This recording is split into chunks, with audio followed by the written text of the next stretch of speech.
Hello, everyone. Good day. Discussing this evening is someone that dreamed to be a successful physical educator. I am Rafael Achamiliagas, a Bachelor of Physical Education second year student. And at this moment of time, I will discuss to you the semi detailed lesson plan I created with the specializations about mathematics, as I encountered mathematics major way back during my first sem of my first year in learning. I was triggered to just put this on my discussion, and I will let you know also the importance of every component in the lesson plan, as well as discussing the topic of mine. So here, as the first slide, I present to you my daily lesson plan. So in the first row of this slide, I have there my name together with the date, expected schedule to deliver this topic, and the time, of course, the subject area, which is the mathematics, the quarter, and the grade level, or who are the audience of this lesson plan. So here, ladies and gentlemen, I will now show to you as the format of the Department of Education. Same thing as what I did. It has composed of the objectives, the content, the learning resources, the procedures, evaluations, and assignments. So first, let's talk about the importance of a lesson plan and what is a lesson plan. So, ladies and gentlemen, creating a lesson plan is an important aspect of instructional design. Lesson plans allow professors, instructors, and even teachers to create learning objectives, organize and deliver course content, and plan and also prepare learning activities and materials. So, in the first component of this lesson plan, it should be the objectives. What are your objectives on your lesson plan or your topic as you are about to give or you are about to engage towards your students or towards the learners, especially on my learners in grade 7. So here, the learning objectives should be used to guide students as they work through the course and to assess their learning progress. Excellent learning objectives provide a guide for students when reviewing materials and preparing for assessments. Learning objectives are the most powerful if they are actionable and measurable. So, as what you can see, there are three parts under the objectives. It has there the content standards, the performance standards, and then the learning competencies, the code or the objective itself. So during my day one, which is Monday, scheduled on Monday, the objectives comprised here was that I am assuming that the learner must demonstrate understanding of key concepts of algebraic expression, the properties of real numbers as applied in linear equations and inequalities in one variable. And then in the performance standards, I was assuming that my learner or those students of mine must be able to model situations using oral, written, graphical, and algebraic methods in solving problems involving algebraic expressions, linear equations, and inequalities in one variable. Also, in the learning competencies code or objectives rather, it composed there about the laws of functions. So Before anything else, I must also have these objectives in to tell them, or what are the instructions to be given to them before they are about to have the topic and to solve the topic as well. So, in my objectives, or the objectives of this topic, is that at the end of the 40-minute sessions, at least, so there, cited in the slide, that at least, or cited in my lesson plan, that at least 75% of the students are expected to apply one of the laws of exponents. So let's move forward to the next component in this lesson plan, which is the content. So the content, or what are the topic to discuss. The discussion, or this topic, is all about the laws of exponents. So teaching the relevance of course content can help students develop into engaged, motivated, and self-regulated learners. As instructors, we've all heard these commonly asked questions. Yeah, but what am I gonna use this for? Or what's this have to do with me? These are questions often asked by students who must take a class but initially do not find the content worthy of their time or effort. When they ask a question like this, they are not necessarily looking to be disruptive. Often they are looking for relevance. So next will be the learning resources.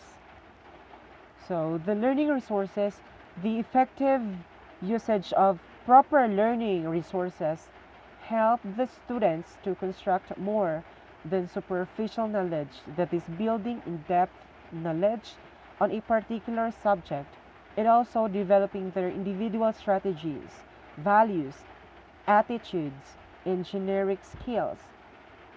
So as being guided under the learning resources, we have here references, which was the mathematics grade 7, or the learner's material. This is a book, a general mathematics.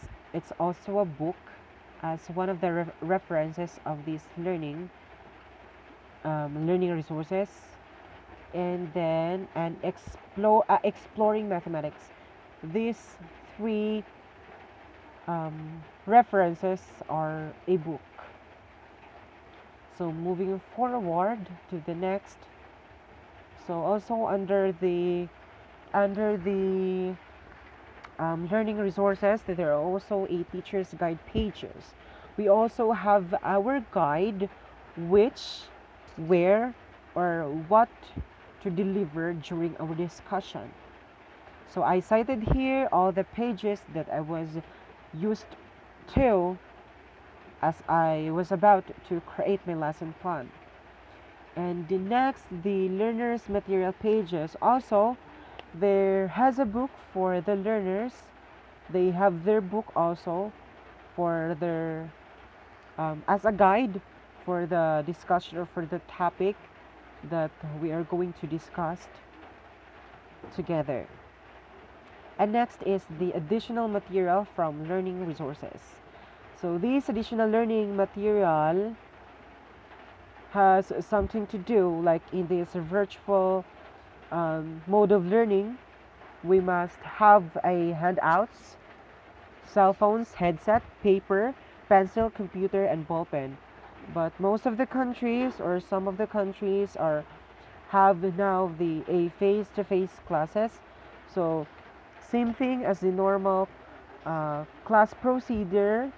They have already their desks. However, in the Philippines, and I guess Philippines and Venezuela are they are only two countries that don't have yet the a face-to-face classes. However, it's not. We are really in an outbreak of the COVID-19, and the rise of the COVID cases, rise the increase or rates of the COVID cases are still in a average. So now let's proceed to the procedures. So procedures are also important. It must be included in the lesson plan. It is because it is the body of our lesson plan. Yes, perhaps it is a body. And the ways in which we as a teacher or we as a instructors will share information with the students, with our learners, and the methods that we will use to help them assume a measure of mastery of that material. Before engaging or before having the discussion first, before entering in these virtual classes, we must first have the greetings, like saying, "Good morning," everybody stand up for a prayer, or just bowing our heads and closing our eyes. It's it's also a part it's also a part in our lesson plan to have this um, pretty nice and consistent procedure. So of course there would be checking of attendances, not just during face-to-face classes but also in this virtual mode of learning. It must also be a top priority of having them present during our topic. Next, the review, recalling previous lessons that was being discussed. Next one will be the lesson proper. So starting after the recalling of the previous lessons, we should have an immediate lesson proper afterwards. So in this, we have the same thing to motivate them. As of to motivate them, we must let students answer some of the topic that was being discussed from the previous lessons, and to and give them some questions to be answered as fast as they can.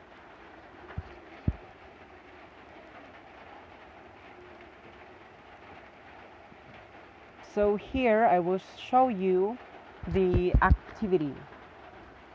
So the activity shows the application of exponents. The a to the exponent of n is equal to a times a times a times a. In a raised to the power of n, a is called the base and n is called the exponent. So the students are expected to provide examples in identifying the base and exponent, and also we as the teachers or instructors must provide some examples of loss of exponents in real life situations as for their guide. So for some of these examples, the loss of exponent, number one, a raised to the power of a times a times a times a times a, or n times. Next example will be the open parenthesis a raised to the power of n close parenthesis raised to the power of m is equal to a raised to the power of n times m. It is called power of powers. Next part of the law of exponents was a raised to the power of n times a raised to the power of m equals a raised to the power of m minus raised to the power of n. It is called as a product of a power. Next, the fourth one will be the a raised to the power of n r divided to a raised to the power of m is equal to a raised to the power of n minus m. It is called as quotient of a power. Example number one, we have a law. Example number one. So same thing as what I have discussed earlier. A raised to the power of n, such thing like this as a times a times a times a times a are somewhat equal. So here's another example. 2 times 2 times 2 times 2 times 2 times 2 is equals to 2 raised to the power of 6. 5 times 5 times 5 is equals to 5 raised to the power of 3, so on and so forth. Just a reminder, these laws must be applied to exponents having the same base. If the bases are not the same, transform it first and apply the exponential laws. It just means that if there will have a base of A and another base of B, A and B are two different things. So if there are some exponential um, mathematical procedure for the base of A, they have different functions together. However, if we will have a base of A and another base of A, they have the same functions. Like we must add it as part of the laws of exponential process. So next is the generalizations. So here, expected that we as the teachers or the instructors, we are letting our students to generalize the laws of exponents, helping them how to be guided. So next component will be the evaluation. So why is that evaluation are also still included in the lesson plan? So here, education is really considered as an investment in human beings in terms of development of human resources, skills, motivation, knowledge, and the like. Evaluation helps to build an educational program, assess its achievements, and improve upon its effectiveness. Evaluation serves as inbuilt monitor within the program to review the progress in learning from time to time.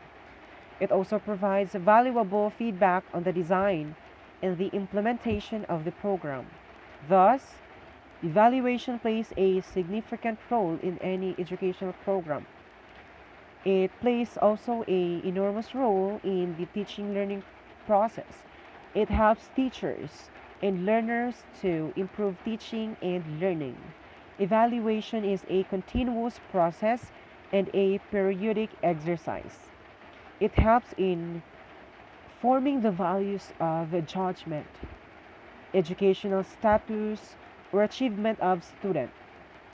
It is one form or the other is inevitable in teaching learning.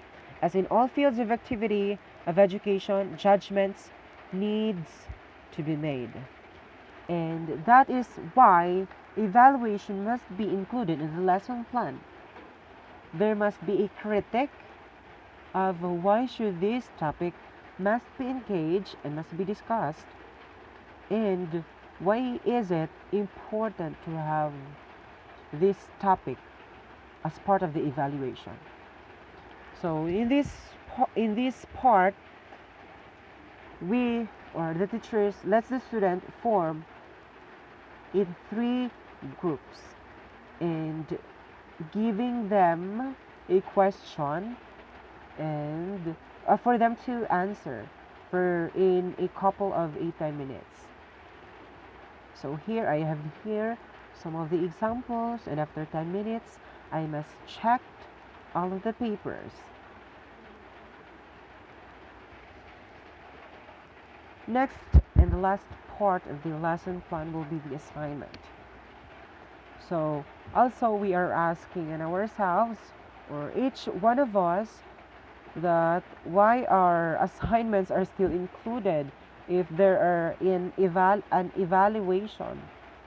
So evaluation and assignments or learning resources, contents, or objectives are far different from assignments, because assignments are typically enabling students to see the purpose for their study and also helping them to have a definite objectives to be achieved.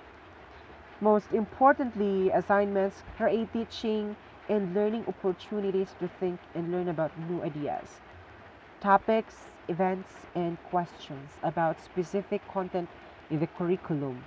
This is why equality assignment is the hallmark of effective instructions.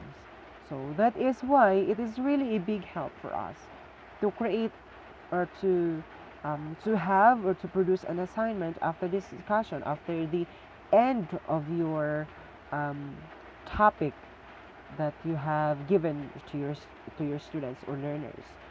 So here, like I was um, inputting on my lesson plan, I have the assignment here, which I give them a sample law of exponent, and they are the one who will determine, classify, or identify what law was being used to this formula. So these are all of my lesson plan that I created. Same thing, same thing on the day two as I scheduled here. So same thing, same objectives, same content, same learning resources, same procedure, different different examples. Another examples must be given or must be produced. And yes, that's it. And another evaluation were taken afterwards. So this is just a semi-detailed lesson plan. I hope it helps and it's not vague for you to understand. I hope also that it is clear for what I delivered it. Once again, this is Rafael at Shamil Yagas, a second year student of Bachelor of Physical Education. Thank you so much and have a nice day, everyone. God bless.